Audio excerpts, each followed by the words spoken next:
नमस्कार लाडक्या बहिणींनो, आता तुमचा मे महिन्याचा हप्ता कधी येणार? तुमची प्रतीक्षा आता संपली. 10 जून 2026 या रोजी आता एक नवीन जी आर आलेला आहे आणि या जी आर नुसार आपल्याला एक 300 कोटीचा निधी हा 2026 ते 2027 मध्ये साठी हा निधी मंजूर करण्यात आलेला आहे.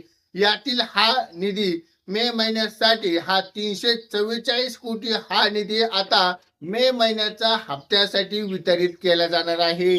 लवकरच पात्रता महिलांच्या बँक खात्यावरती आता हा हप्ता जमा होणार आहे. म्हणजे आपल्या खात्यावरती आता 1500 रुपये लवकरच जमा होणार आहे. लाडकी बहीण योजनेअंतर्गत अजून नवीन अपडेट येते किंवा जी आर येतोय किंवा हा मे महिन्याचा हप्ता केव्हा जमा होणार, अशाच अपडेटसाठी आपल्या चॅनलला आणि इंस्टाग्रामच्या पेजला फॉलो करायला विसरू नका. चला तर भेटूयात पुढच्या व्हिडिओमध्ये. तोपर्यंत धन्यवाद.